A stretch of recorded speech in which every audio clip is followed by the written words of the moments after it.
Good evening, good evening, good evening. How is everyone tonight? I am live doing a quick thing. I know that Friday night seems to be crazy busy, but I wanted to be here. I'm hanging out with you guys. We're going to do a lot of really cool things. I may have some guests, I may not. We'll see what happens. But I wanted to talk about Granite State Punk. I want to talk about some other stuff. I'm doing things a little bit different tonight, and I was running a little bit late, so people are just catching on now.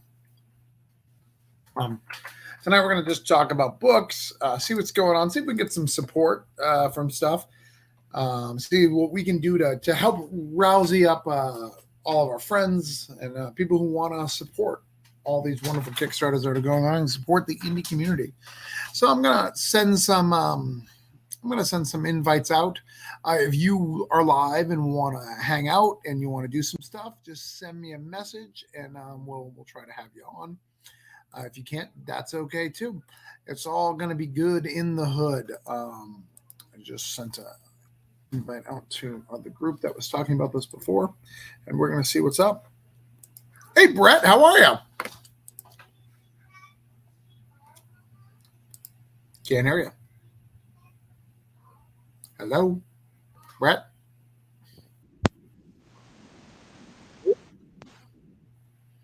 For watching this, please go ahead and leave a comment and let us know you're here. Let us know everything is working as intended. How about now? Hello. Hello. How are you? Good. How are you? Good. Hi, Brian. How are you? Good evening. How is things going in the Dust Mafia's goodness? I can't complain. Can't complain? No.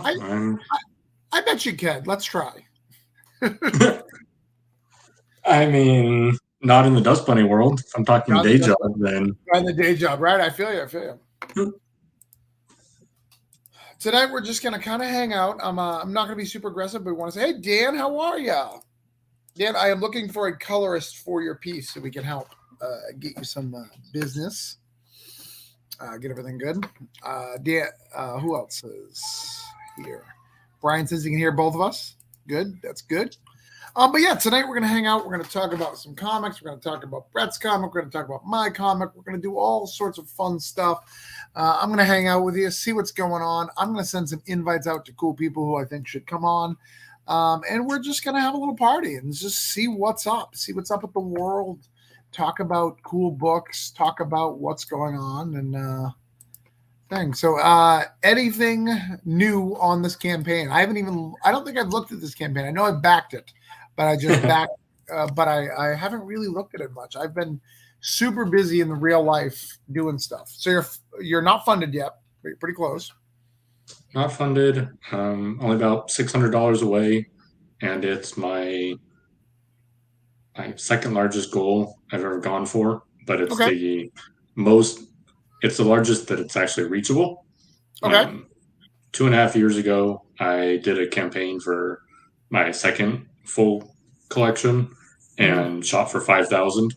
But that was my second campaign when I hadn't really built up my, following in Kickstarter stuff. So that one failed, retooled, did a smaller goal, made it. But this time I'm like, all right, I've built up, let's go for it. And people have been asking me for the book. So. Yeah. Well, we talked, or I think we may not have talked, but I saw you in a like a meeting or something, and you were talking about how you've tried different things and trying to figure out what's working. So what's working for you, what's not? Hey Gary, how are you? I got to answer that question, but I need Brett to answer my question. So you've talked about the playing cards worked and some things worked. Are you fully just Dust Bunny Mafia now, or you're gonna expand out?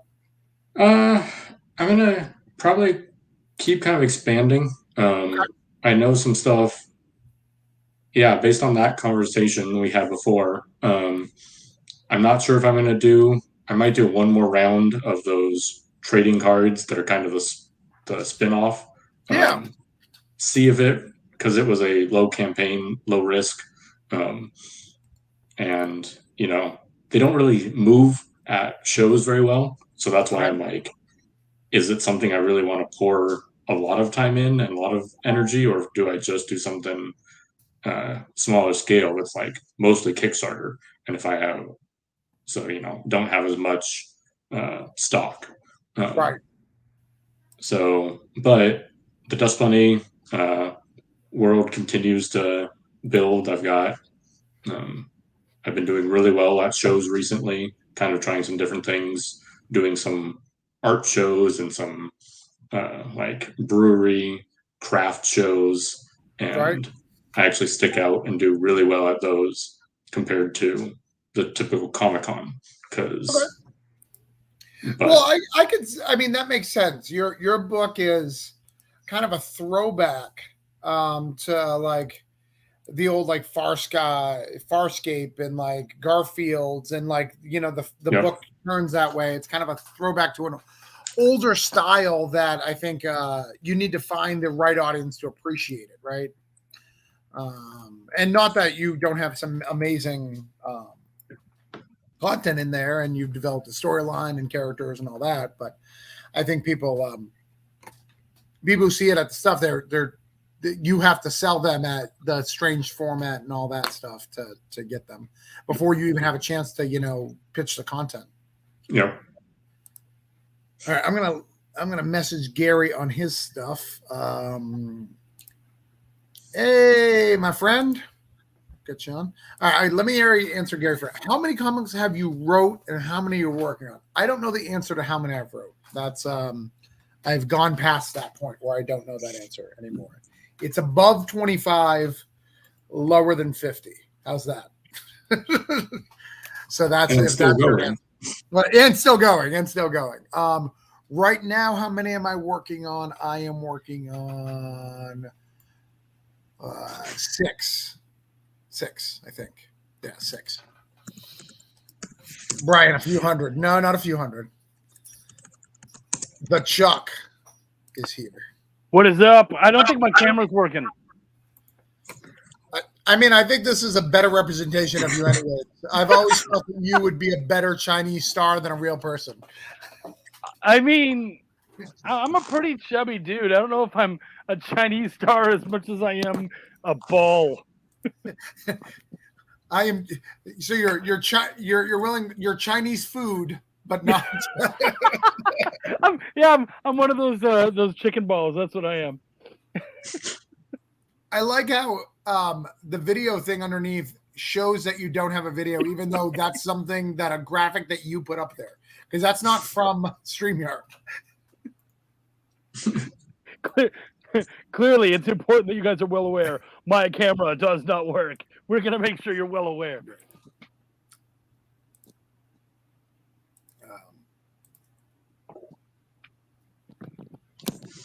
All right. So tonight we're going to go around the room, talk about stuff.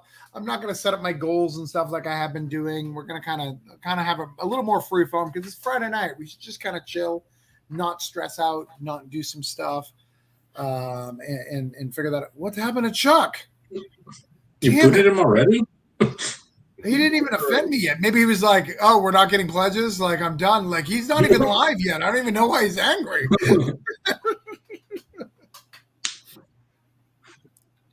Hard word to write, brain, but not really. I think writing's it's just a different tool. It's a fun tool, but I don't think it's a brain bleed. It's just a thing, right?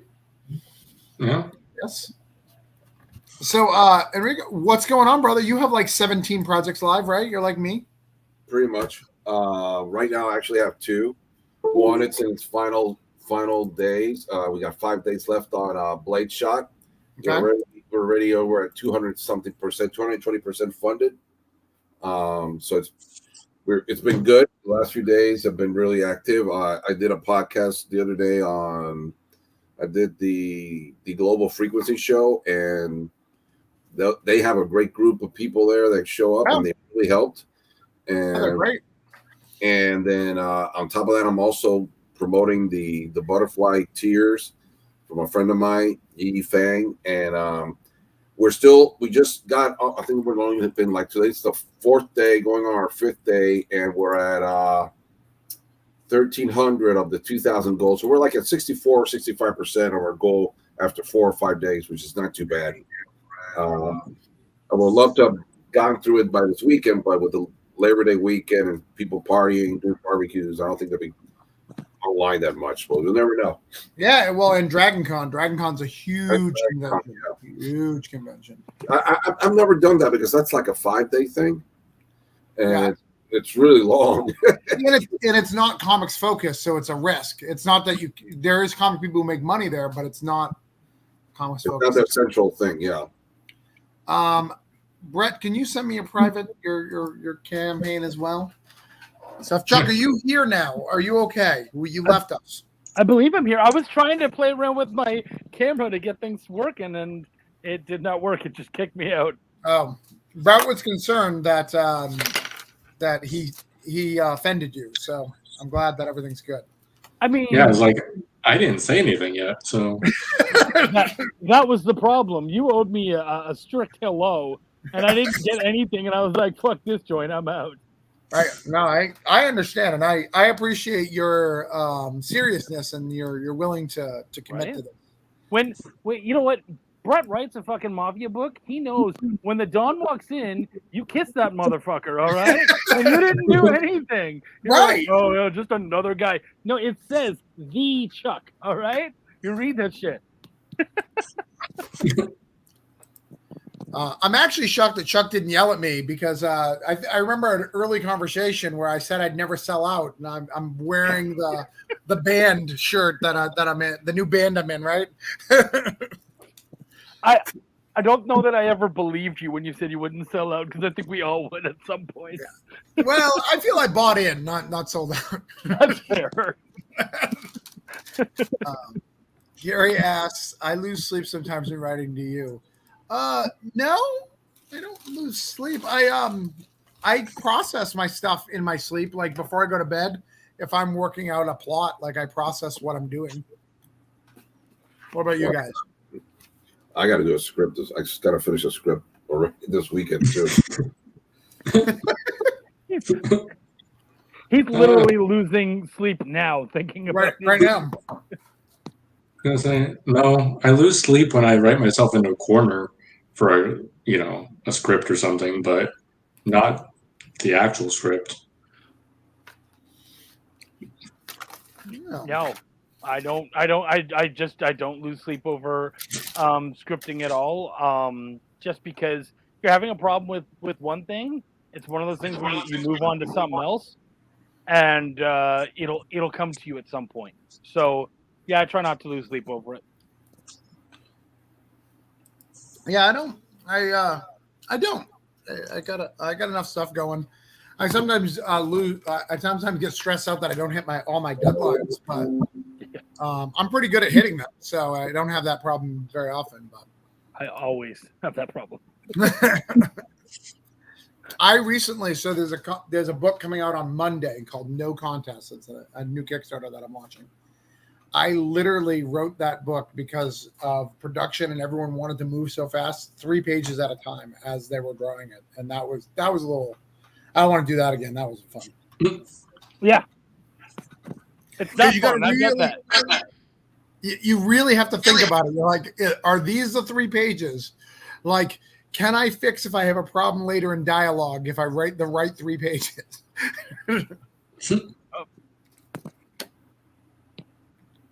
What we got here? We got Dan. I always look over my art before I go to sleep and also when I wake up. Do you like it better when you wake up or do you like it before you go to bed? That's the question. I don't know that I could do that. I think once I'm done for the day, I would have to just put it aside. I feel like if I looked at it one more time, I would want to do something about it. I'd rather just say, fuck that. This is what I accomplished today. I'm going to sleep. I will wake up tomorrow, look at it with fresh eyes, and then see, was yesterday's Chuck fucking around or did he actually do a good job?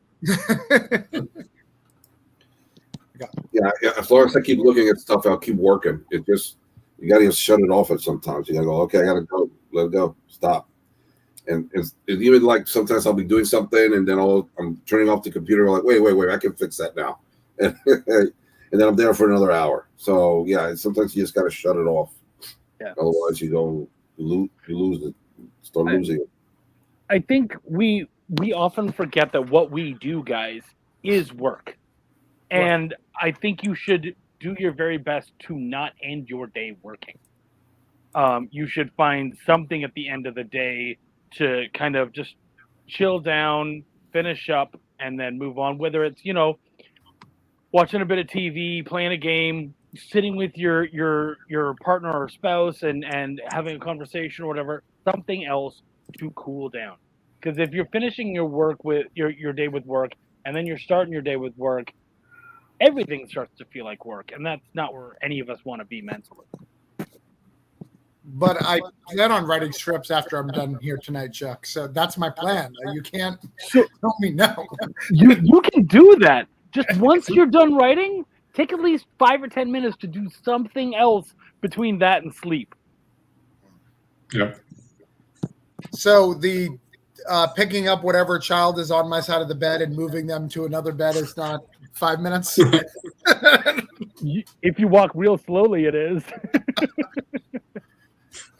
Brian says, I try to make scripting / editing not the last thing I do for the day. Otherwise, I'd probably end up losing sleep or at least lose a chance in relaxing in some way. All right. Yeah. Dan, I have a soul-killing 8 to 5 job. Yeah, and so you're starting your day working, basically. Yeah. That's good advice. Comics are my escape. Yeah. No, and a lot of people, comics are their escape. It's their hobby. It's their something they want to make their career, but they're not quite there yet, and they're not stuff. And that's, I think I've known Chuck here. Chuck and Brent, I've known pretty much the same. Brent, we've known each other at the same time.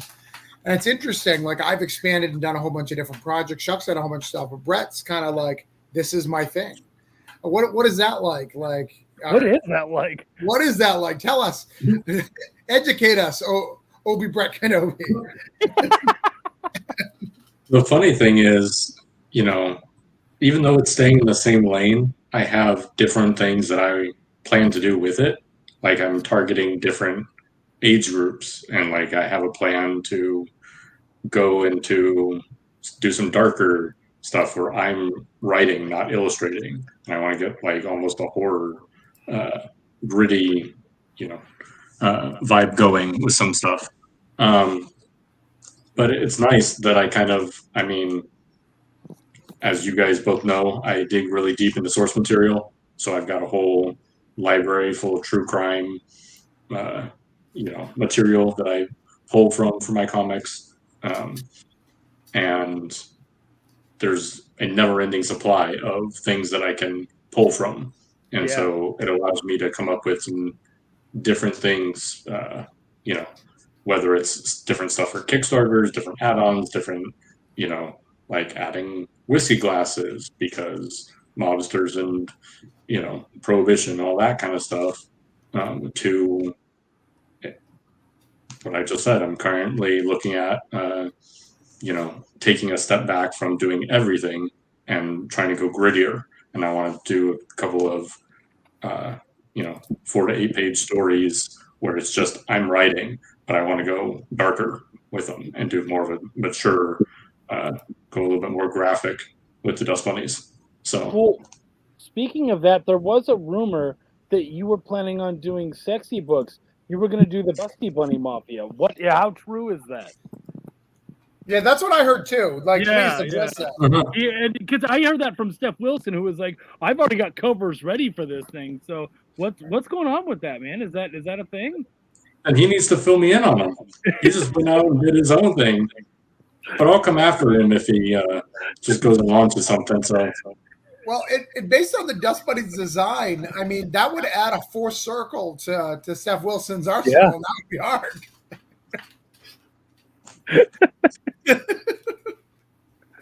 let's bring up your campaign real quick. But that's gonna be hard. I'm really sad though when you said you're thinking about reaching out. I was hoping you were going younger. Get kids to learn about mafia bosses as early as possible. Well, it's actually funny you say that.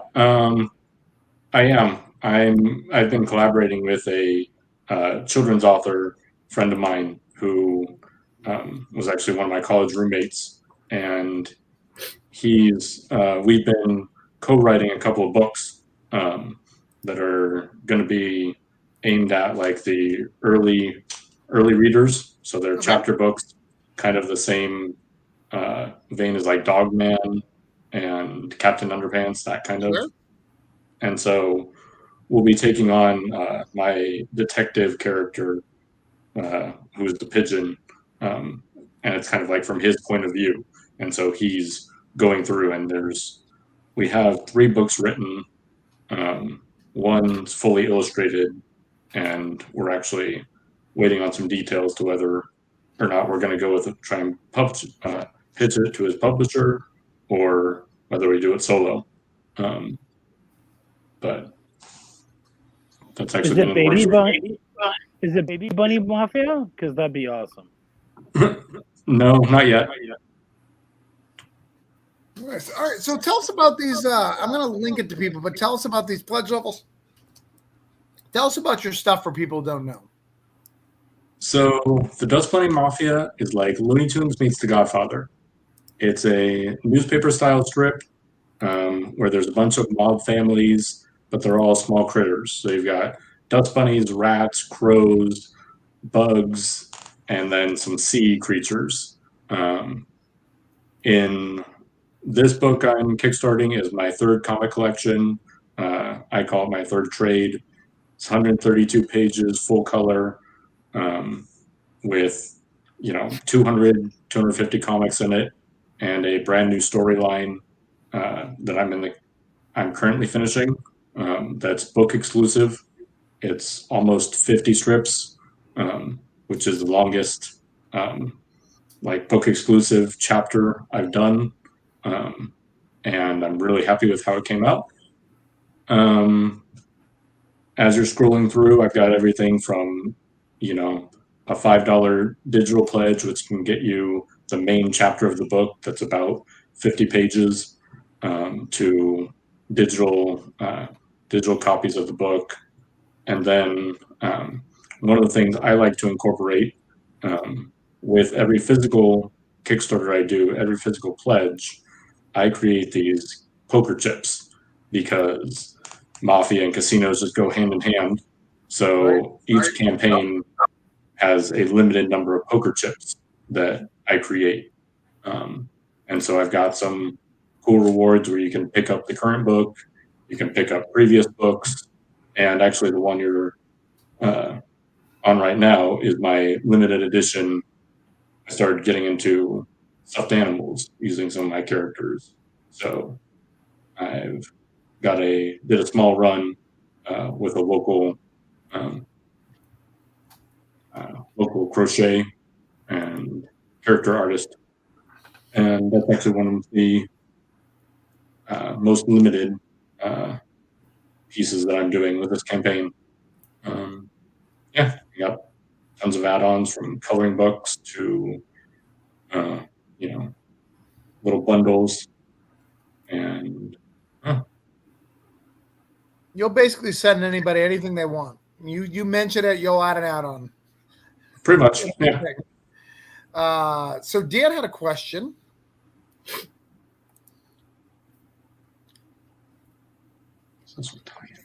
Answer that.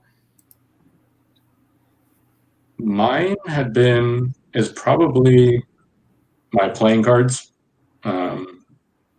It wasn't the focus originally, but people had asked if I was ever going to do a set of trading card or actual playing cards. And so that became a focus. And I suppose it's a tie-in, it's not a real book.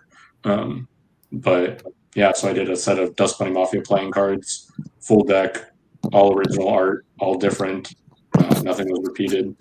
And it was my highest campaign to date. So nice. That's nice. Well, I have shared the link, guys. If you can back it, we're at 55 backers now. I'd like to get us a couple. You just give them a buck, anything to help, just to spread the word, get the thing a share. You got, if you're broke, just share it out. We ain't scared. Like we'll take a share here. We're not embarrassed. Yeah. But yeah, go ahead and take care of that. One of the questions I wanted to ask you, Brett, have you ever read? Did you back Fogline? Mm-mm. I haven't heard of it.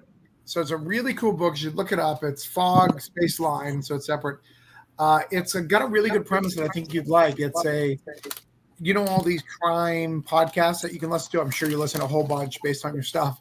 It's someone who committed the crime. And they're trying to uncover him, which I thought is a really good concept. Yeah. So it's pretty cool. I haven't finished it yet, so I can't tell you if I love it or not. But concept wise, I'm all in. Whether or not I'll check it out. So you've got a whole bunch of stuff. So I'm going to hold you for last, if that's okay, brother. Not a problem, baby. We're good. Chuck, Yo. you're back on the grind again. Yeah.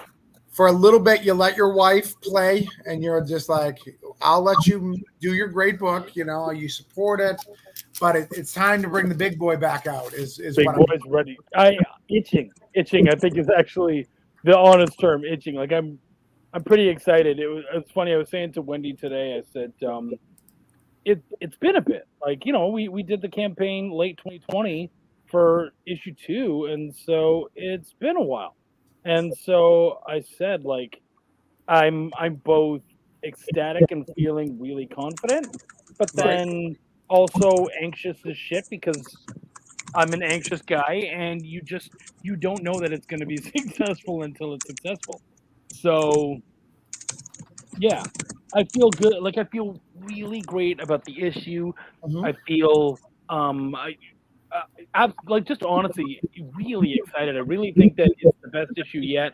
I'm pushing really hard. We're on page 20 or 21 for lettering. So as soon as that's done, I'm going to be sending off to people. I'm hoping that we can have it done by the time it launches or the first week, and I can start sending it out to reviewers and stuff because I feel really good about it. And I think it's going to be the best one to date. But again, you don't know until other people look at it and say something. Right. Well, and you have 55 followers right now, so it's really easy to follow. I will say this though. So he gave me an advanced preview of the campaign. And you have green pasties, a Kickstarter logo pasties throughout the preview, correct? Yes. Well, when you look at that when you read this little tagline, Mr. Pickles meets Hellboy, and then you look at it on your small phone, I thought they could have been pickles. And there was something that I wasn't aware of. Well, so that's the funny thing, because this little Mr. Pickles thing, I actually talked to my partner, Sean. I was like, I don't love this. So I think even just this little part, like, you're constantly tooling around with stuff, and I was like, I don't love it. So, who is Mr. Pickles? I don't know him. Exactly. I don't watch the show. Mr. Pickles is like a satanic dog from Adult Swim. So because the book is an Adult Swim style comedy, he thought that was a cool thing. But I was like, nah, man, I don't think enough people know Mr. Pickles, and I don't know it. So. And honestly, I feel like at this point, Belial speaks for itself. We've had 2 successful Kickstarters. I think enough people at least know about it that we don't need to necessarily be worried about comparing ourselves to other things as much as we need to just be telling people this is fucking awesome. And let's tell you about the original creator of Hell trying to take his domain back from Lucifer and the 4 Horsemen of the Apocalypse. Well, let me do this too. I'm gonna, if you're not friends with Chuck, I'm gonna show you some of the covers. He's been sharing them off. So this is, who did this one? Steph Wilson. I can't tell because there is 4 circles per body. Okay. Well, and what's really cool about that is if you look at his shirt, it's a Psycho Stick shirt. That is a metal comedy band. They're absolutely hilarious and metal AF. And we got them to okay us being able to show them off and whatnot. So that's our official Psycho Stick cover, which I'm very excited about. That's the same one. Yeah. Actually, so if you go down like two more, there's all the covers right there. Okay, yeah. all right. That's the main cover. That is our Neil Adams homage. And what's crazy about that is, I was just thinking about this today. I haven't been able to talk about it yet, but Greg Warrenchak made this cover before Neil passed away. We've had this one sitting around, and what kind of fucked me up a little bit was, so we did this, and then Neil passed. We did the Bat Out of Hell cover for issue 2, and then Meatloaf passed. So I'm kind of thinking about asking fans, who do you want to die next? Because we'll make an homage to them if you want. We've got you guys. So little savage, but I like it. I like it. Right? Well, I mean, I certainly didn't want either to pass, but if there's someone that we do want, we'll just homage. All right, well, hold on. You have expressed to me, knowing that I love Meatloaf, that you do not love Meatloaf. So you can't fully say that. Look, his music is traumatizing to me. My mom literally used it to dramatically screw me up. But I did like him as an actor. I certainly enjoyed him in Fight Club and whatnot. So yeah. All right. Let's see the next one here. That's Connie Jolitz. That is our glam rock cover. Okay. Which I'm super excited about. I really like that, and she hand painted that. So she actually did that for us, and we were like, "Dude, that's a cover. Like, we love it. Let's do it." And that's I think that's a beautiful piece. Yeah, it's a beautiful piece. By the way, if you, Enrique or Brad, if you guys have any questions, please don't be afraid to talk. Okay. Enrique's not even looking up. I'm on deadlines, man. Oh no, dude, I feel you. I feel you. Trust me. Dan says that looks good. Yeah. So this is our totally bogus cover. This is our Josh Lyman did this, and this is kind of our nod to Bill and Ted. And I love Josh Lyman. I used to see him in chats all the time, but I don't see him as much.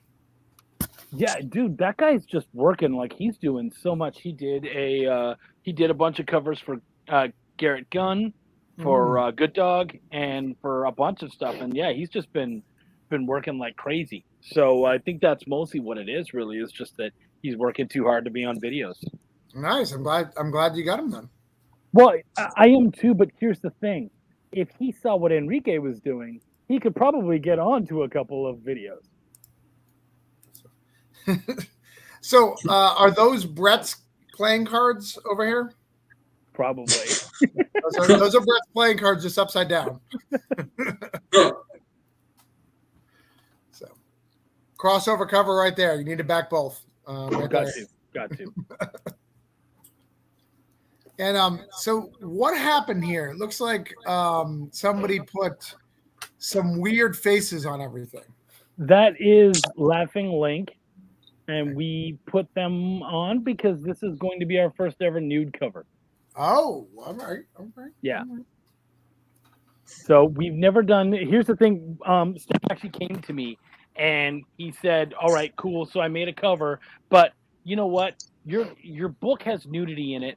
Like, why are you not doing a naughty and nice?" And I was like, "I don't know, man. I just haven't gotten there yet." And he's like, "Well, it doesn't matter. I'm giving you a naughty and nice, and you're gonna have to take it." And I was like, "Okay. All right, you win that round." Like, let's see how it goes. From what I understand, I mean, I apologize if I'm wrong, Steph, but it's the same price from what I hear. So I think you get both for the price of one. So you might as well get two. It was a little bit more, but it was totally worth it. Right. It was definitely cheaper than two covers. Way cheaper than two covers. So yeah, Look, it was. look how magical it. Yeah. Magic. I mean, is the red underwear really blocking much? Like, is it worth it? Like, what's the point of? Yep. It's not like there's a little puckered butt we're not seeing we're suddenly seeing or anything. Yeah, it's Right. we saw the whole crack. Thank you for that. Right. Now, one of the things that I find interesting about your campaign is the logo. The logo will fit what it needs to fit, but you did that on the last one too. Even like some of them don't necessarily match. What is that about? Because this is the official, right? This one. Yeah. Well, what makes you so arrogant that you can just do it whenever you want and change it out? I know, right? I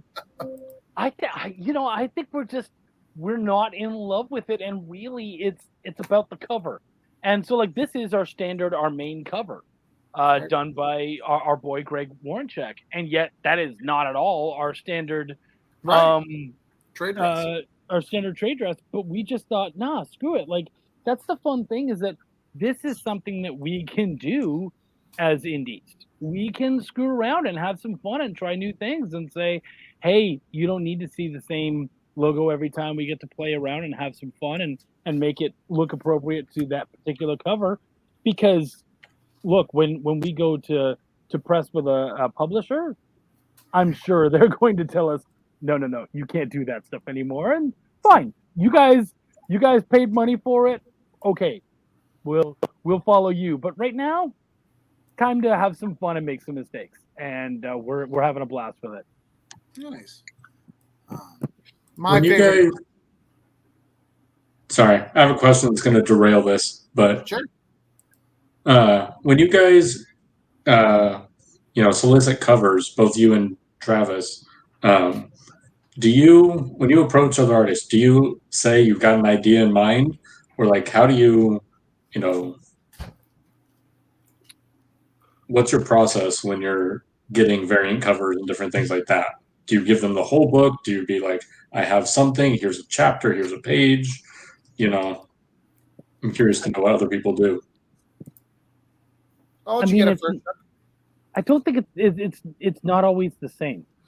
Sometimes you go to someone like with this one we have, and sadly we don't have the cover here, but we have a sweet Megadeth homage cover from Chris Mad that's happening.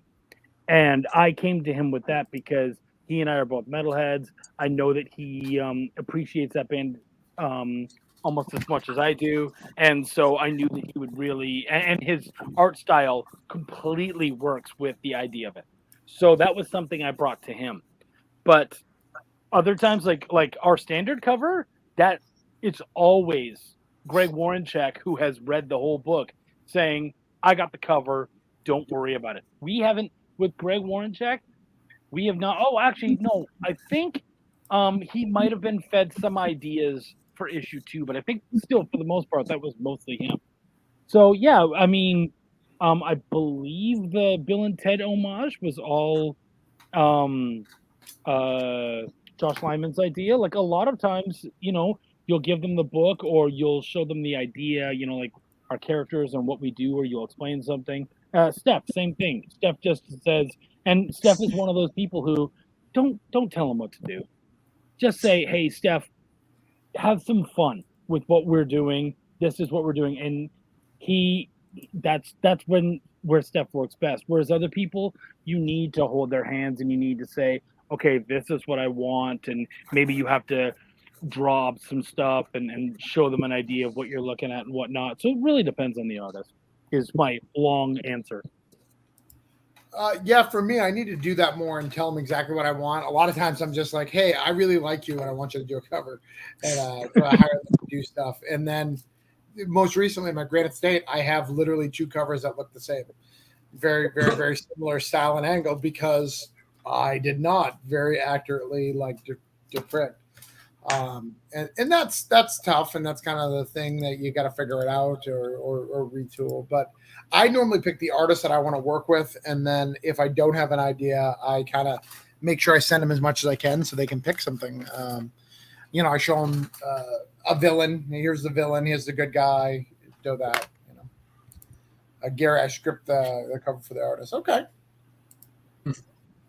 And Gary, you make some unique covers, your angles and stuff. So they can do some cool things. Yeah.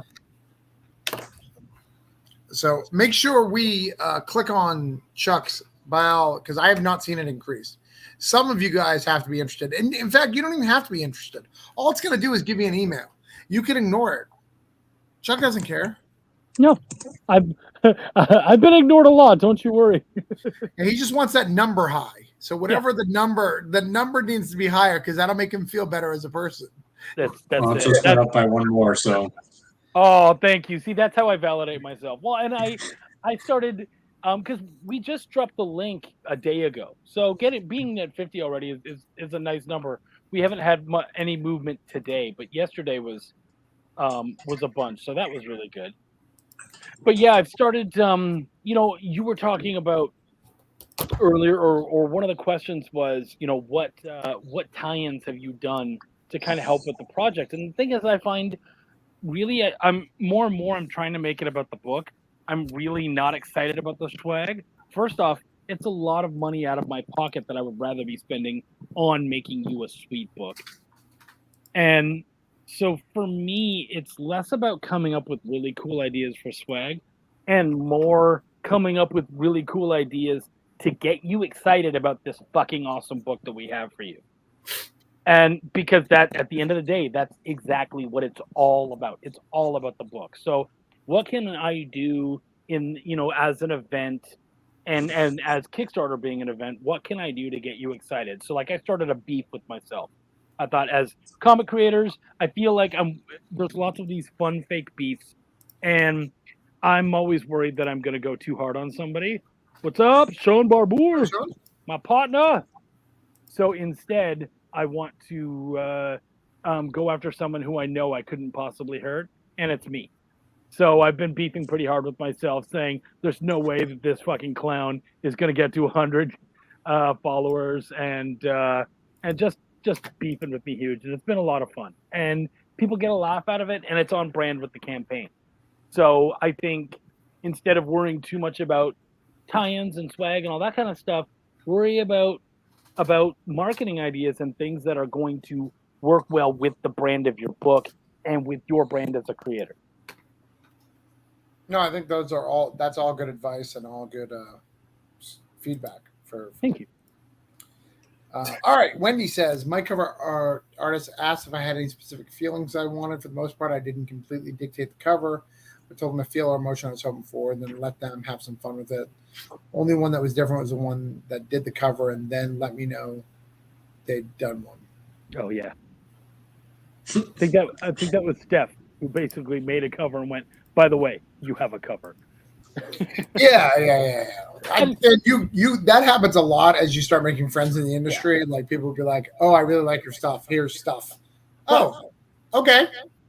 By the way, can you tell that woman is not a comic writer? She is a novelist. Like, even just in that, she's like, "Hey, guess what? I have a story for you." And then she's like, "And then." Yes. Bam. Thought so.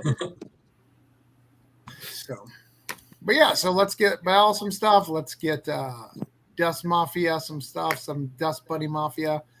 And now we've got Enriquez stuff. He's going to have to pay attention. I know that really hurts his feelings. I apologize.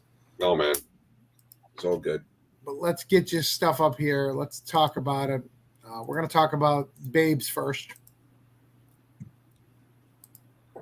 So you're going to bring up the battle. You're going to bring up Blade Shot?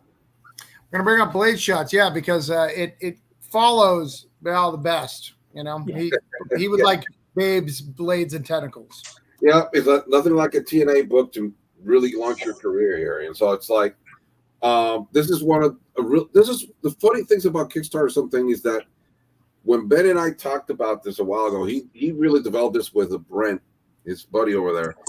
But we talked about this just about a few months ago, and all of a sudden he was like, "Hey, I need you to do a cover for me because they're going to launch Battle Shot already." So, yeah, we're ready to go. So, man, so basically the This is like when he did Hate Punch 2 about 6 or 7 months ago.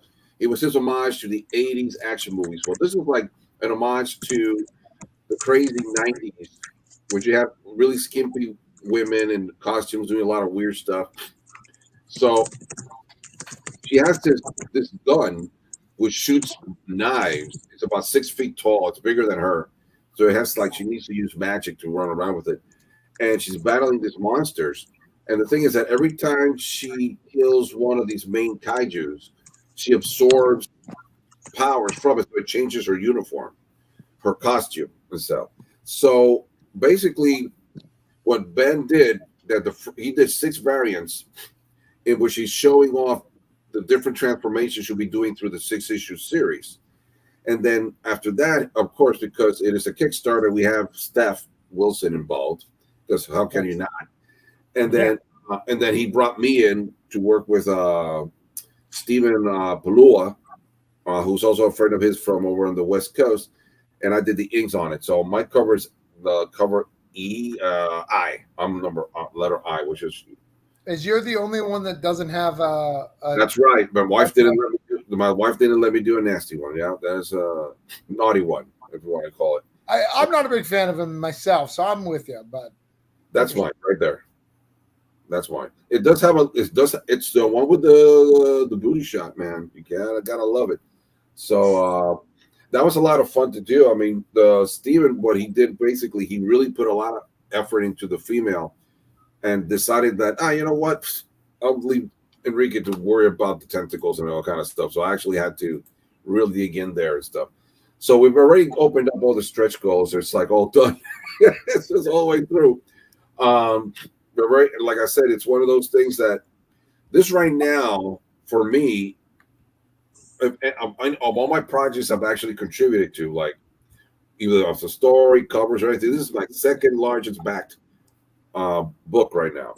All my projects I've actually contributed to, like, well, I got a there, so I'm really happy that because, and like I said, it was only a few days ago we were at 348.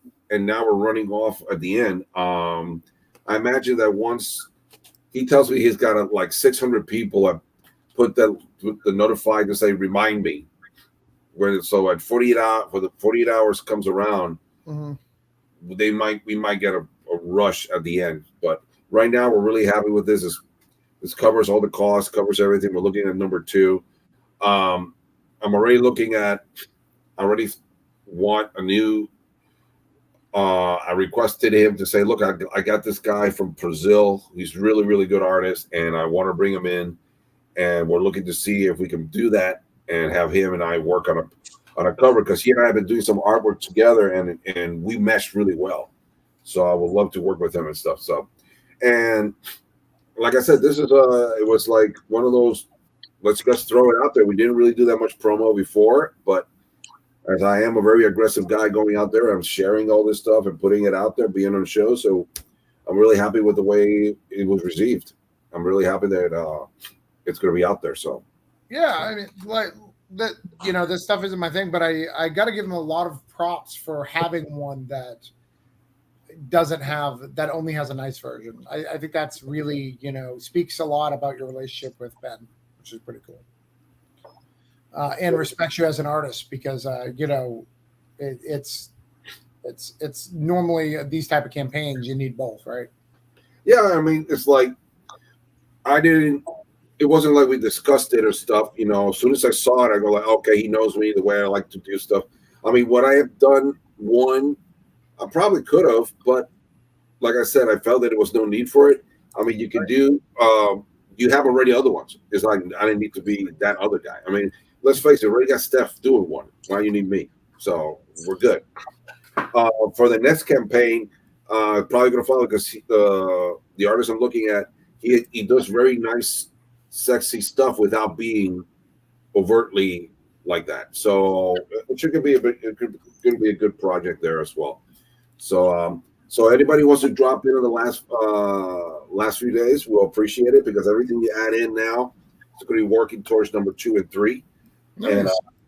And we're looking to, like I said, it's a 6-issue story. So as It's gonna be a lot of fun. But this is like one of those. What I already told my mom, you're not getting a copy of this one. She says, what? Because I give her all. She gets every single thing I produce. She always wants that one copy of her scrapbook. I say, not this one, Mom. Not this one. Not this one. The other one, yes, she's going to definitely get, which is the butterfly tears. Sure. Well, let's go through some of the comments here real quick. Covers the most complicated and important part of the book. Yes, I have a lot to say. It's tough because too many people don't want to read what others have to say anymore unless it's negative. I mean, to be fair, they want to debate the negative too and do 2 hour, 3 hour, 4 hour streams on the negative. So, I mean, there's that. Damn. I assume that was on the art, not about Wendy's comment. Well, Gary covers the least favorite part of the book to create. I don't know. They're fun for me. I don't know about that. I mean, it's like right now, I am trying to, like, for example, this is not a secret. I'm trying to work an idea to submit to Travis now for the Granite State. And I have the idea. The thing is that, do I have the time to run it in and do it the way I want to so he can say, yes, I want this? Right. It's like, but the thing is that I'm trying to get it done, but it's like, for me, the covers are like that photograph, that one shot you have to really distinguish yourself in the sense of, because now with Kickstarter and the way a lot of us are working these things, it's not the same as to like when you go to your local comic book store, what you're going to see up on those racks. You know, you got to have something that'll make me stop and say, I want to grab what that is. I want to know what that is. Right. Here, in reality, you got so many options going on. And one of the things I really asked Ben to do, and he, like I said, one of the things I liked about this project is that I was focused on the idea that I didn't want to do like an alphabet of variants. I just hate that. In my opinion, like I understand unless your name ends with Polito or on one of these big guns or something out there, you work for Aspen. Look, I understand sometimes doing a lot of variants is attractive to some shows and stuff, but I always feel like, especially if it's a new IP like this, I feel like if we can come out with like 20 variants, I would feel like people are saying, what are you trying to hide? You know, and because you got too much options, what is it? I prefer to have 1 or 2, 3 or 4, and then boom, and then people will respect it a lot more. Here we went with 6 because we wanted to show off all the stuff. But beyond that, there are only 2. It's just me and Steph, and Brent did 1 because he's an anchor. He's the anchor of the show. So that's what I really like, that we were able to fund this without having to go through all that, you know. It doesn't become like a slab show, you know. Well, yeah. Well, and sometimes, you know, campaigns, that's how they get the bigger numbers, is just more covers, just more and more covers as stuff. That's how you can get to the bigger number. That's a way to do it. And it's not wrong, you know. I mean, it's like right now, like for this one, I think, if I'm not mistaken, he had one option was just like for you to be included in a panel or 2 in the book. And then I think there was something of original artwork as well. But that's about it. The most popular pledge reward of Blade Shot is actually is not that expensive. It's only $25. But what it does is gives you a copy of the book in digital, but provides you all the covers. Right. All of them, the nice and the naughty. You get every single one. And that's the most popular one that I think of all the rewards. And it's not as expensive, but it's just like you get digital, you get all the covers. I mean, what better deal? You know, you get mine as well. So, and though I think I have 4 or 5 people have actually chosen mine. I'm just trying to see if I can beat Steph, but it's gonna be tough.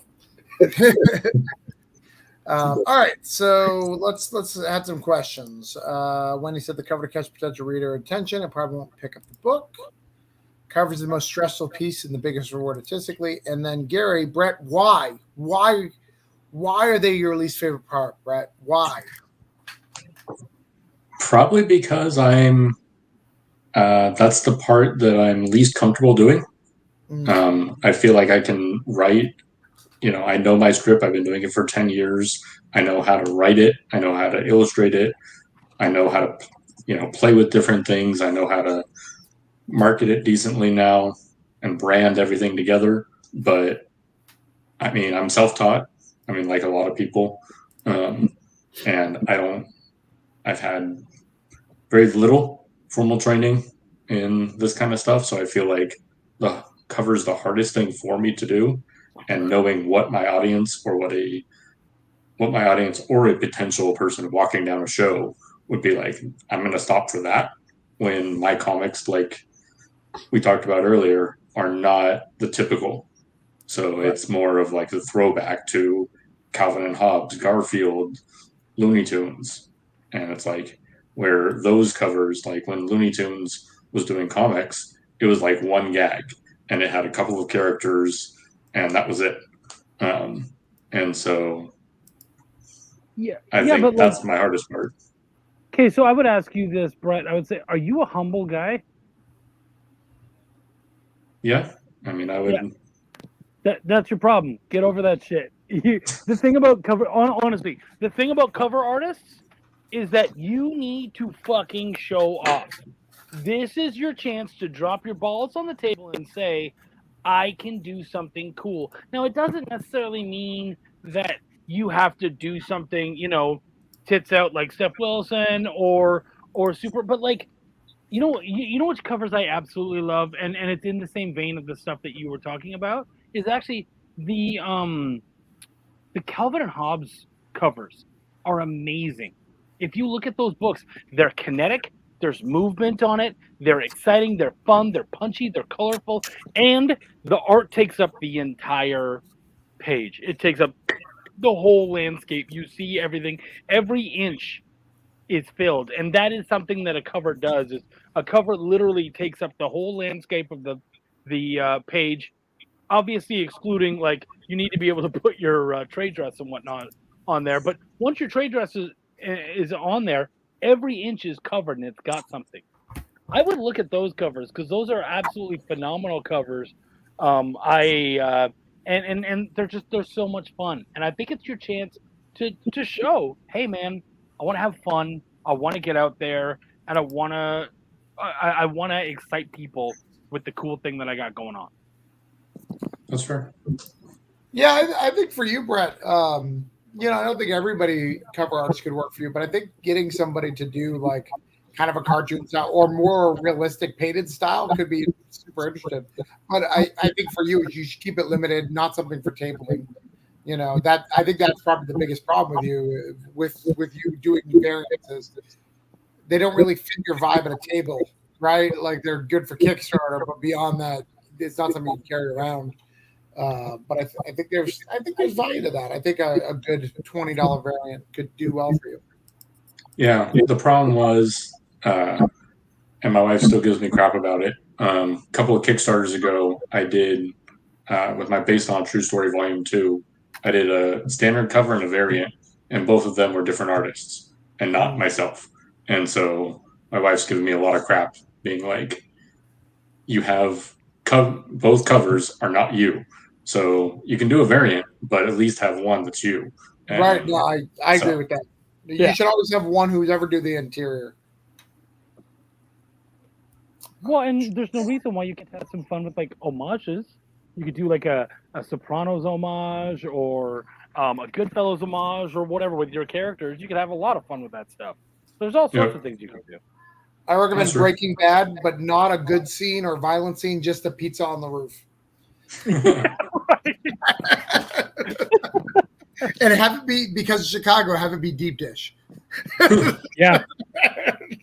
All right, a couple more questions, then we'll go to Butterfly. Gary says, some people at cons ask for my covers on T-shirts. How about you guys? Yeah, absolutely. In fact, I just unlocked a whole bunch on my website. And I know Chuck would sell if Val had some T-shirts. But T-shirts can get you into danger on Kickstarter, so it gets scary. Right, Chuck? I got a shirt that from one of my prints. My wife works for this company that actually does produces the machines that if you order something from Amazon right now and say you want to produce some kind of shirt for your vacation and stuff, the machines they use are actually the machines my wife's company sells. And they were testing out these new color schemes for it, and they used my Star Wars Sith Lords print as a basis because that's a lot of whites, and the whites was printed on a black shirt, and the whites just came out so perfect. I mean, at the show when I had it on, people were like going crazy. Where can I get that? Where can I get that? I go, no, it's not available. And it's just one of the things we were just doing a test. So I think sometimes even if you just do one or two and you wear it at a show, it will attract people to say, what is that? And they will look at your own stuff. So at least it worked for me. Yeah, my cousin owns a garage called Gibbs Garage, and it's a restaurant. And we had as many Gibbs as we could get out in the restaurant. We took a picture, and I was wearing my Granite State Punk shirt, and they were getting messages for Granite State Punk. They had zero interest in the comic because they had no idea what that was, but they were like, that sounds cool. And can you afford Alex Ross, Brett? That's the question. No. Not at this level. He's very viable. I think it's like $6,000 to even like sit at the table. There you go. There you go. Yeah, that's more than my Kickstarters right now. So just to pay for an $8,000 Kickstarter, $6,000 for Alex, and $2,000 for you guys to actually print the book. There you go. No samples. Alex's work will only be revealed after. And Alex is sometimes slow, so it may take a long time to get that cover too, just to be prepared. All right. So tell me about Butterfly Tears. So this is your friend's book. Yeah. I met her at the SuperCon in Florida last year, and she produced for me a sketch that I asked her to do. And then she actually had some of this work already done as small comics on her table. And then I mentioned it to her that, why don't you combine them all into one volume, Mm-hmm. And that's what she came up doing. She came up to do this. So when it came around to actually going out and producing it, she says, can you help me with it? And I said, okay, I'll help you run the marketing for this. And I'm little by little, but now I'm involved in the editing of it, and now, like I said, getting it out there. So, and part of the reason is that her English is not great, right. Even though she does communicate well. She is a little shy to doing it. So I thought, well, you got me, which I will talk for as long as you need to. So I got no problem listening to my own voice. So it's like I've been doing out there, and like I said, it's been really a good start. This is 3 stories.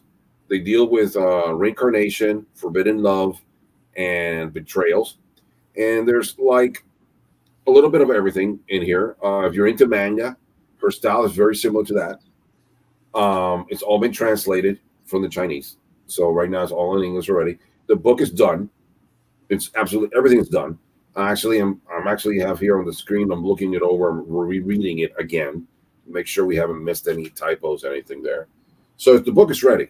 I mean, it's one of those things that once we get the funds to print, it goes. We go for it. We're trying to see what we can do for stretch goals. We're thinking maybe mini prints or other prints.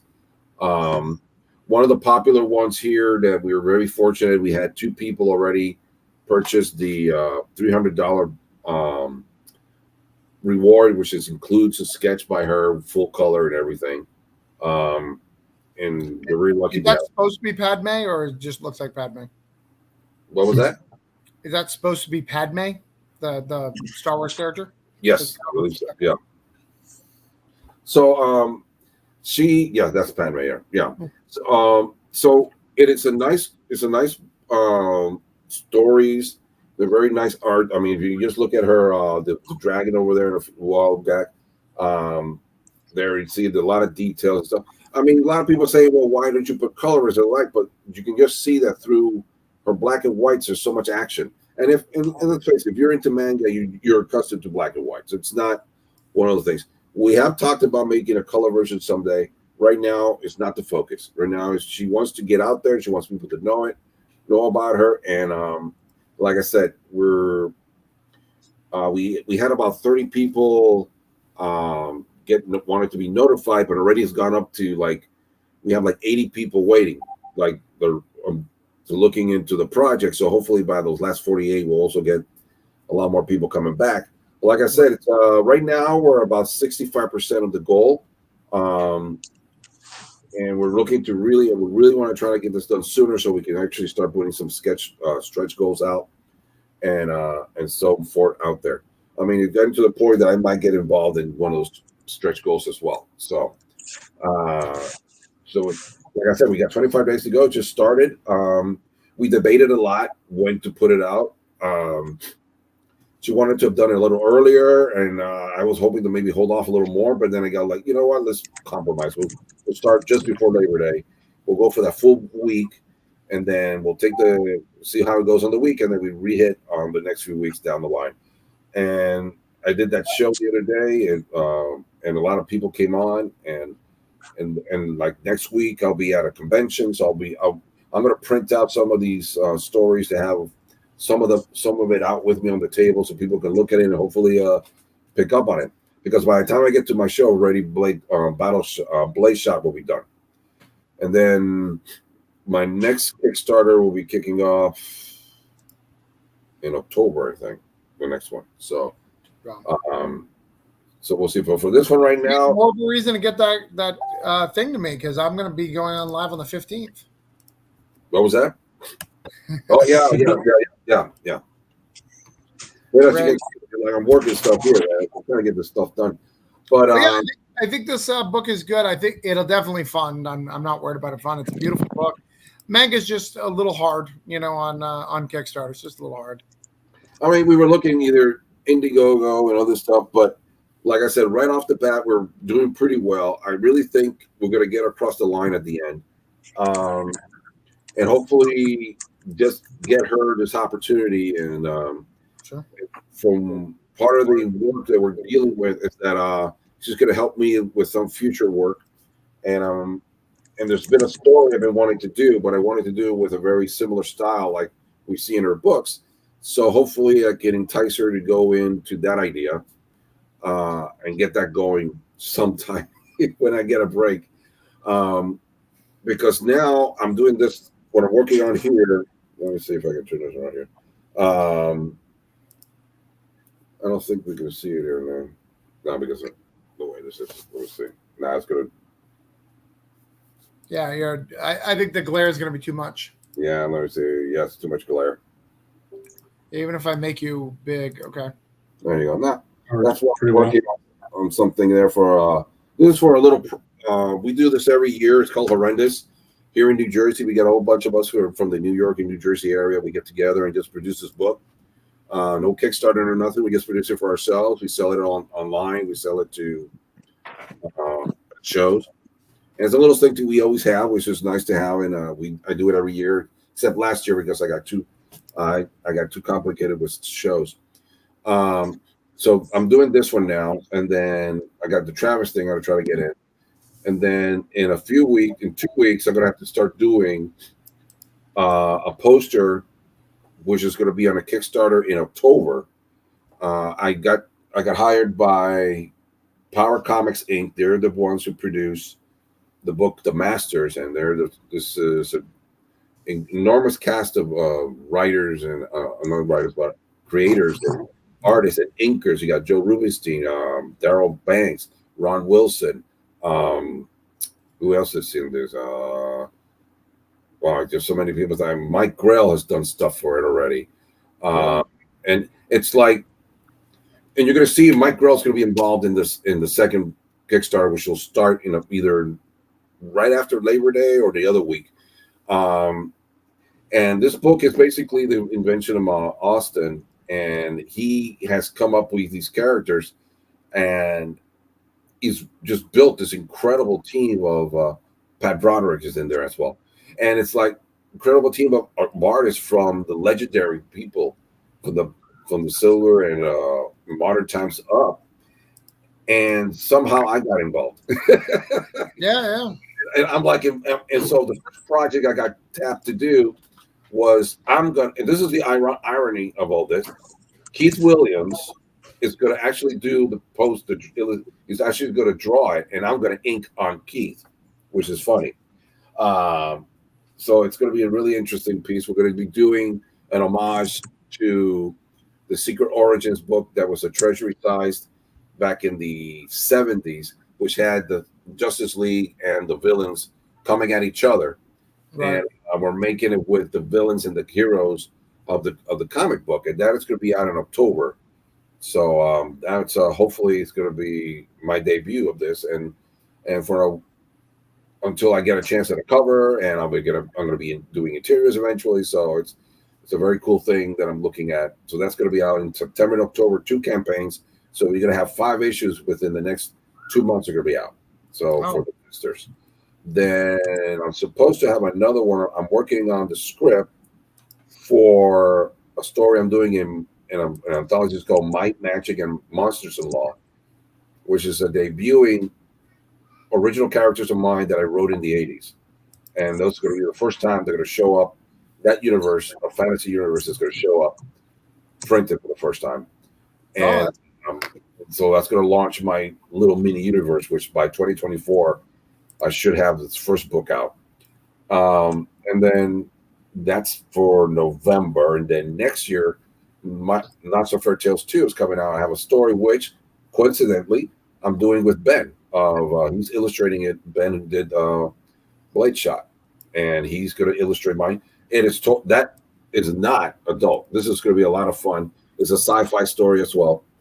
And in that, he's going to only illustrate. I'm writing, inking, coloring. And I'm going to bring back Carlos Mangual to do the letters.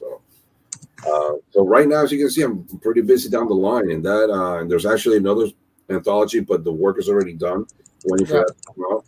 So I'm building things up little by little. And I'm very, very fortunate at this point. Then, of course, we got shows coming down the line. I'm doing 2 shows in September, including one in Massachusetts. Got New York Comic Con. I'm doing shows in Pennsylvania down the line as well. And so it's going to be really hectic for the next few months. Crazy stuff.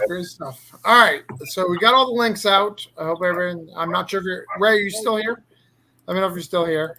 Braden, we sent all the links out so you can share them around. You're more than welcome to come on if you want to pitch your.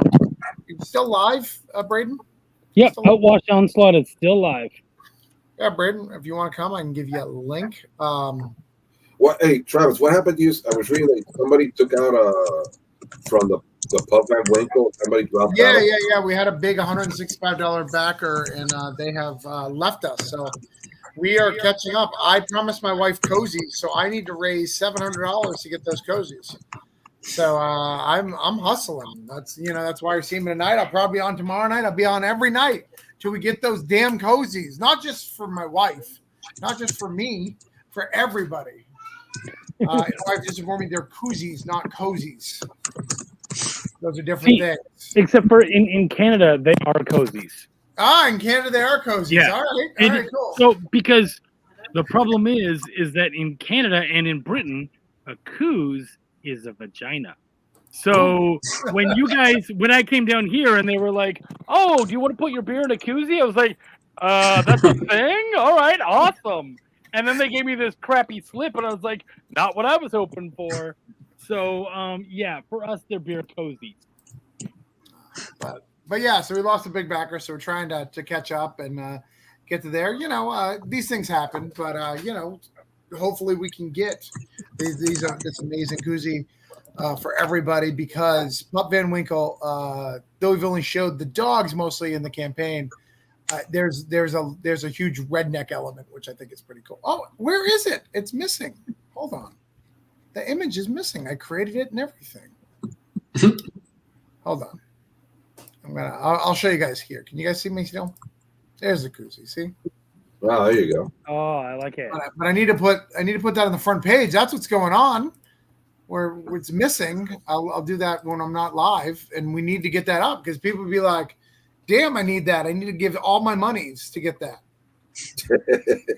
But we got some great covers here. We got Etienne, which I can now officially say. Chuck, are you proud of me? Yeah, you were really close. I'm proud of you. Damn. We've got No, say his last name. Oh, I'm not even gonna try his last name. Yeah, I can't even even reading it right here in this little sentence. Like I'm just scared. Oh yeah, it's terrible. Derepentinier. It's dude. I mean, that is literally 40 years of being French Canadian. You know what I mean? Like that's a tough one. I would not. People shouldn't do that. We don't need those. It's always cold here. Oh yeah, oh yeah, no, he's right. My favorite beer cozy is just going outside the windowsill and putting my beer in the snow. That's the best.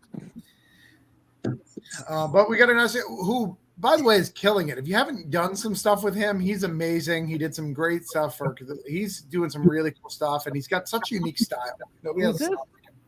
Ignacio. Oh, nice. He did. Do you remember that? Can't even think of the name of it right now.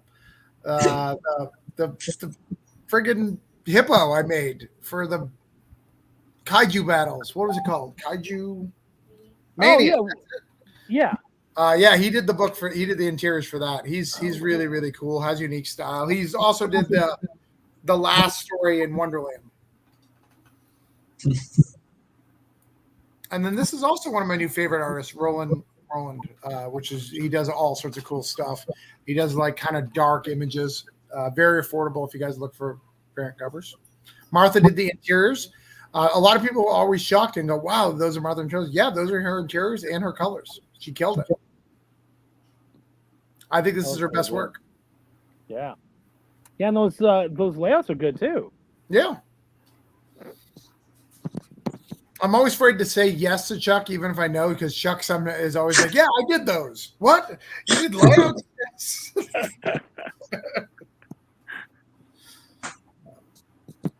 But yeah, we got all sorts of cool stuff. It's 100% done.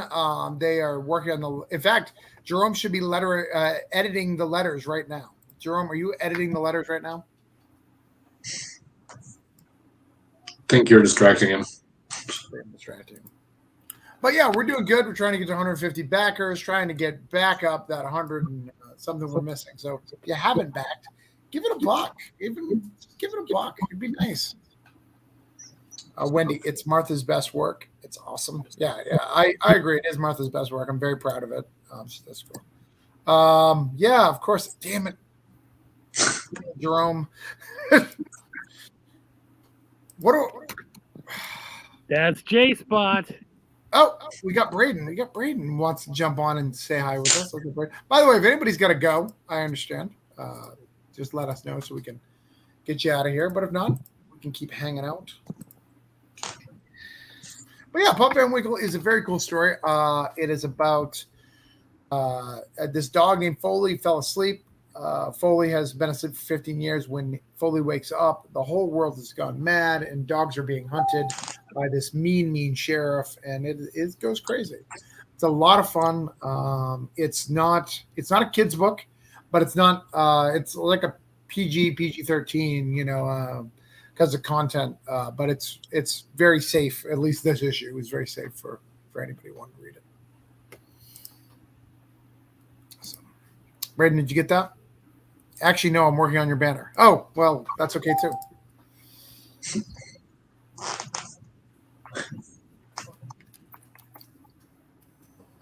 But yeah, that's everything. That's that. We got to wait for Braden to jump on to talk about stuff, but that's all of our campaigns today.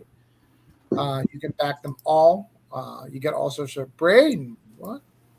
What's going on, buddy? Hey, how is everyone doing today? So, Braden, the story that I'm hearing is that you beat Chuck's ass so bad in Fortnite that he's no longer allowed to show his face on the internet.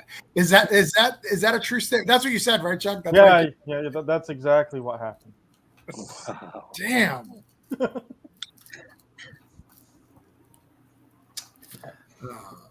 So what's up, Braden? You better still have your video muted, Chuck. Swear to God, if anyone sees your face, dude.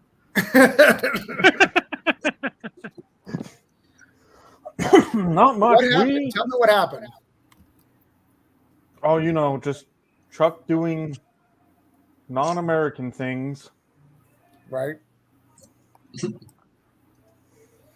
But yeah, no. Anyways, we're chugging along. We have 40 hours to go.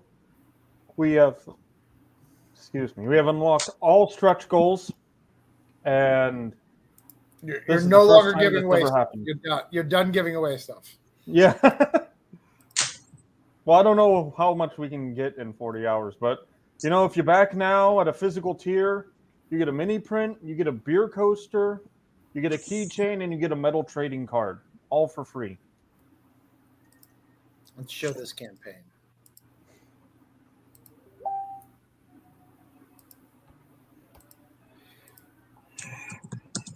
And Chuck, to answer your message, because I can't seem to type at the same time of running this show, it wasn't you.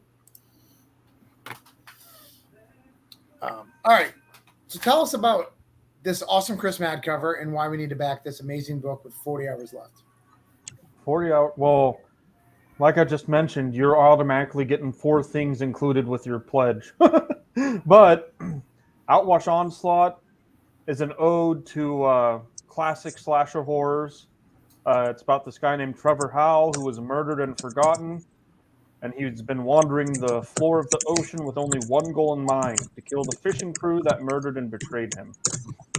He doesn't remember much of his former life, where he lived, where he worked, or even who he really was, and the only company he has is a demonic eel who keeps egging him to claim his revenge. Which I'm excited. Can I claim the sequel? I'd like to write the sequel. I'm excited. We could probably work something out. But so we're done with monetary stretch goals. We still have backer stretch goals. At 200, everyone will get number 1 of Voodoo Nations. Heck yeah. And so the 50 backer goal was Katrina Hates the Dead. 100 was Belial number 1. 150 is Pipe Creepers by Frank Martin. And there's lots of cool stuff. We have magnets, stickers. Yeah, weren't you going to give your printout? What was that? Weren't you going to give your printout? Oh, the fighting game one? Yeah, we're gonna. If we hit that 200, we're gonna include the fighting game print, because that's pretty much the initial cast of I have a lot. If you want me to send them to you, you don't even have to print them. Oh, I don't mind printing them. Oh, you did get a holy crap. That's awesome. Well, when I order stuff, it's that extra, like, I'm really good at, like, well, if I just spend an extra $10, I get like an extra 1,000. I don't. Sure. I actually have a pack of 100 somewhere. So. Oh, I love that piece so much. Holy shit. It's so dope. Brett, you should. I think they're working. Aren't you working on another one? There is another one. It should be in the drive file, but the other one just has the other 6 characters selected. Ah, okay. And it has a different background. I mean, it doesn't have Bishop or Belial, so. Yeah. So what's why even?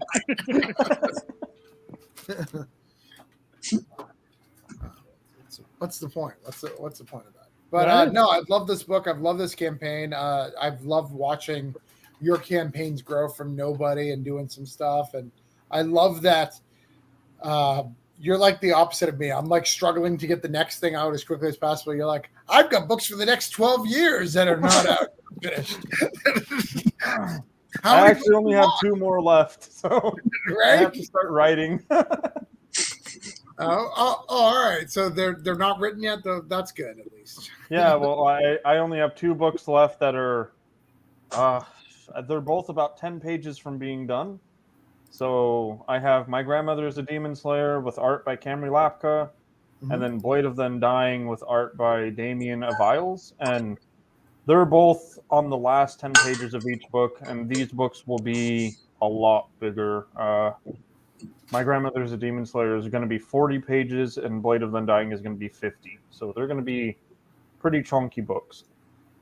Well, and you had said that you were thinking about writing a sequel to Nobody, right? Or you gonna? Yeah, I have a few other things in the queue before that, but yes, I will eventually be writing It Was Nobody and The Secret Tea Party. Right. Well, and probably people want that part 2 and 3 of Sever at some point, right? Oh, that's in queue before everything. Right. They probably want that. People are weird like that. When you tell them it's 3 parts, they want the other parts. Right. Brett, little known fact that Brett actually has started new mob families in Chicago just to get more content for his book, which I think is really good. His dedication to the craft. You're not supposed to tell that. Oh, I'm sorry. I didn't know that was They're going to have to whack you. Yeah, they're going after your knees now, dude. That's why I gave you the extra money. Come on, Travis. He ended up making prints with that money. Can't you see? Yeah, just kept making. There's the money right there. If you want it back, you can have a print. No, when it was time to buy this, it was really cheap to get this big stack, and I love Tyler, I love you, Raiden, I love Chuck. So I was like, having these is not going to be a bad thing. Have you been giving them away or selling them at shows already? I would never sell a print like that. I'd have to make it nice and 12x7. No, they're going out with Voodoo 3. Nice. So when that comes in next week, they'll be all in everyone's package. In fact, I got to print one more. I just realized I got to print some. I got to put in an order for some prints right now. That state crossover cover. Oh, nice. And Chuck and I haven't figured out what it is, but I promise you there will be a Granite State Punk be all crossover of some sort. We're both trying to figure out something. I've been looking at punk album covers that I think would be fun to play with. It's funny. Danny from the collective keeps wanting to throw Remy, my son, in a pool so we can do a Nirvana homage. I was like, oh my god, it's a punk book, and that's not working so well. He's like suing people. Like, do we really want to go that route? It's so weird that he's suing people after so long. The guy reenacted it every few years, you know. Yeah. Yeah, it's true. It's true. Yeah. Mm-hmm. Well, and actually, the lawsuit fell apart. Oh. Yeah, he didn't get crap. Was it the continuing to do it over and over again? Yeah. It was like you can't possibly hope to prove that this has done any kind of ill to you whatsoever, while also having enjoyed the fame of it for so long. I mean, he was a baby. It was very easy for him to disappear into obscurity, and he allowed himself not to. So no, you don't get to do that. If you've suffered any kind of pain, you're the one who brought it by continuing to say, I'm that baby. Like, no one knew who the Gerber baby was, but the Gerber baby would be like, yeah, it's me. I was the Gerber baby. And they got famous. And if they bitched, well, that's on you. True that. Yep. Someone on my Twitter feed just says that they've decided to watch It's Always Sunny in Philadelphia the first time. I feel like I should just address that. Like now? So that is it, guys. I think we've talked about everything. People have got some stuff. I'm going to share out the links one more time, let people go through one more time. But we've kind of hung out. It's been a slow night, but a lot of people are on the internet, like streaming. Friday night's a big streaming night. So since I don't do it, they're not here. They're not used to me being here. So we will share some stuff out. Hopefully people watch it on the replay, see what we were talking about. Hopefully we can get some stuff. Great show. Thanks, Gary. But I'm going to go through everybody's campaign, clear them out one more time. I want a quick pitch before we're done. We got to get stuff. Let's show the Dust Bunny. Braden, do you know Brett? Yes, Okay. Yeah. we've been on a couple shows together. Okay. Give the pitch, brother. Dust Bunny Mafia. It's an all ages newspaper style comic. It's like Looney Tunes meets The Godfather. This is book 3, full length trade, 132 pages, full color, lots of fun, and probably one of my best comics yet. So, All right. There is that. Make sure you back it. We are at 56, so we got one little backer, but nothing crazy. But let's see if we can get a little bit more because you were very close to funded. I will put it in an update when I do an update later on tonight. I'll get all you guys in my next update. thanks. Oh, thank you. All right. Next up, we have a one that's free. This is super easy to do, guys. It's super easy. Chuck, tell me about this lovely lesbian named Link. Well, I mean, first off, Link, what's amazing about that little dude is he's going to be in the collective. We have an amazing short that is happening. What is it, next month or later this month, buddy? Later this month, yeah. Later this month. Yep. And so you guys will be able to get an exclusive, never before seen 4-page story entitled Link Thulu, which I think you guys will have an awful lot of fun with. But yeah, this is Belial. Belial is the original creator of Hell, trying to take his domain back from Lucifer and the Four Horsemen of the Apocalypse. It is an action comedy, and this is issue 3. So in this issue, Belial is dealing with a betrayal that has been very, very close to him, and he finally has decided to deal with that while also having to take out the final 4 horsemen and the scariest of them all, Death. Yeah, and like I said, this is all you have to do is click it. We did get a couple tonight. We're at 55. We're at 58 now, but Yep. I am sure some of you mother effers have not clicked this. It's not hard. Just click the button. A Say title your- like Try Curious has to make you guys wonder, what do these guys have in store? I don't even know what that means. Try curious. I Nothing mean, good. It's by curious. Or is it something good? I know Chuck too well. It's not good. Thank you. All right. And so if the upcoming book and its nudity and its one nudity cover is not enough, we have a thing with tons of nudity covers. Not that many though. It's only like 7. Right. All right, go Actually, ahead. 8 because we got Steph there. Yeah.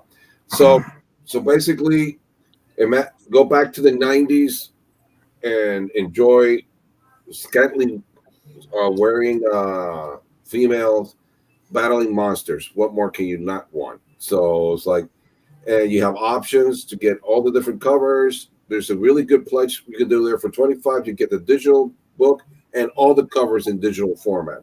You can always choose to have mine, which is that one, which is, by the way, the only one that doesn't have a naughty one. So I was very Puritan in this thing. So to go with that. And we already reached all the stretch goals, are all open. So you're going to be getting the magnet, the coaster, the book, the bookmark, the sticker.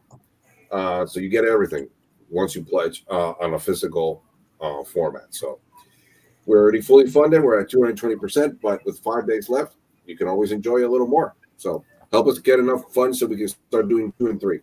That's what we're looking for. All right. And then the next one, because he's got to do 2.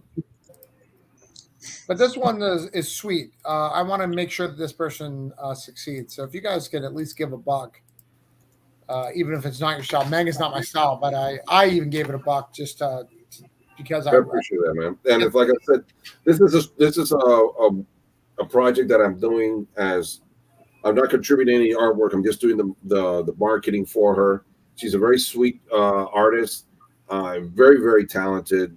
We have options there. You can actually get sketch from her and everything included with the pledge. The book is already done. It's already ready to go. We're just looking to print it. I'm actually on the computer right now. I'm rereading it completely to make sure everything is up to specs on our last changes. So it's ready to go. As soon as we get all the funds, we're going to print it out. Like I said, you get 3 different stories.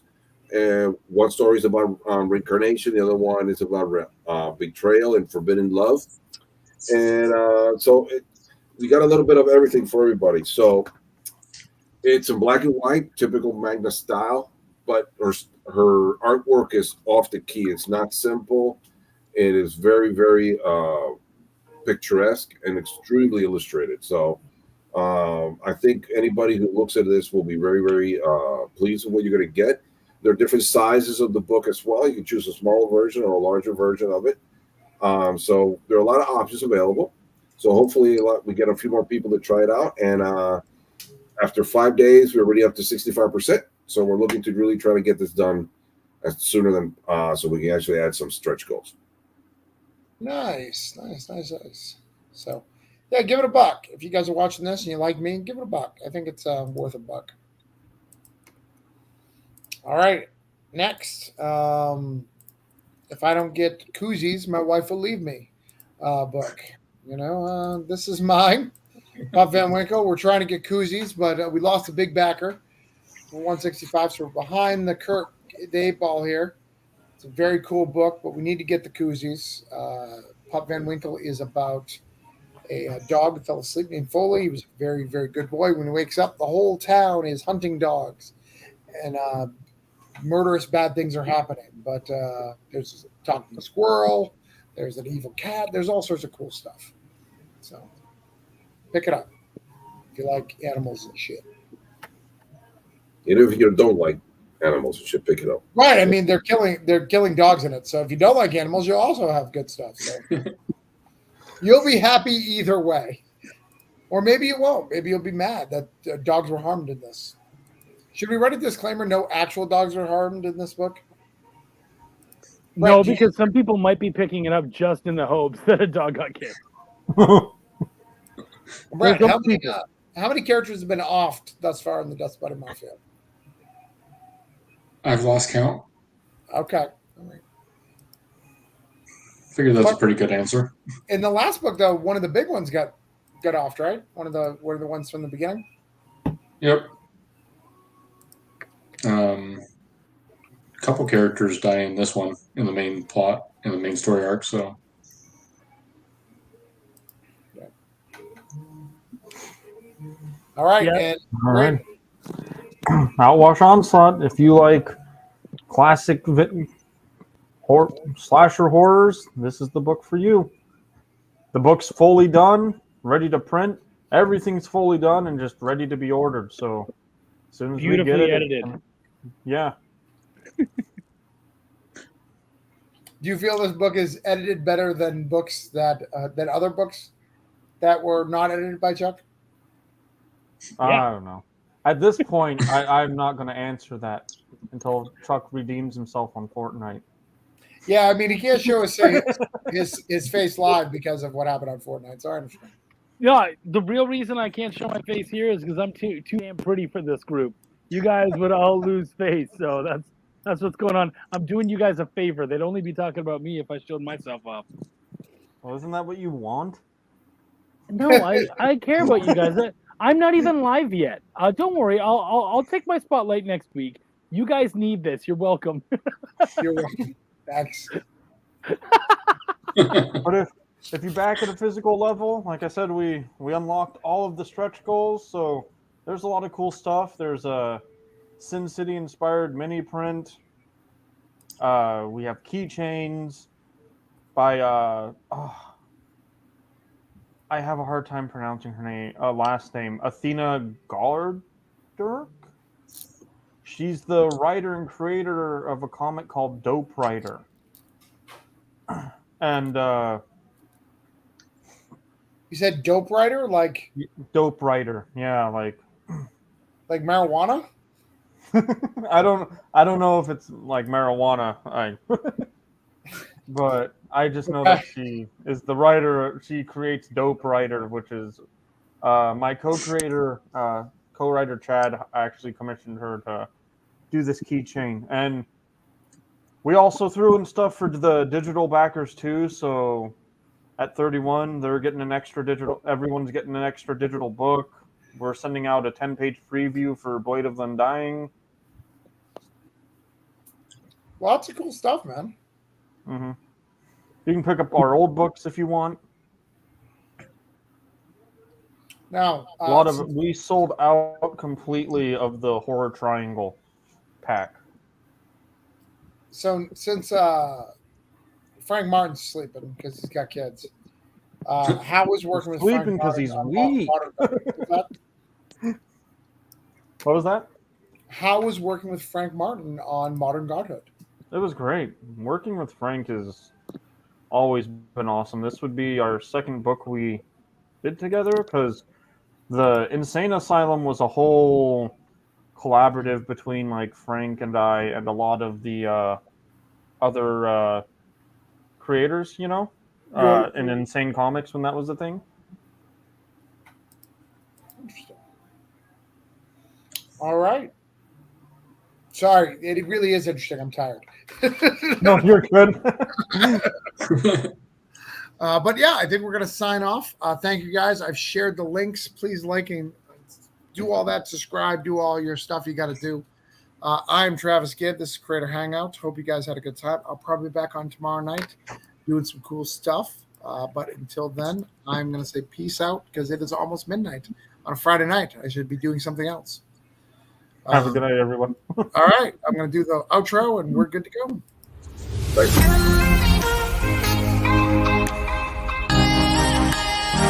you.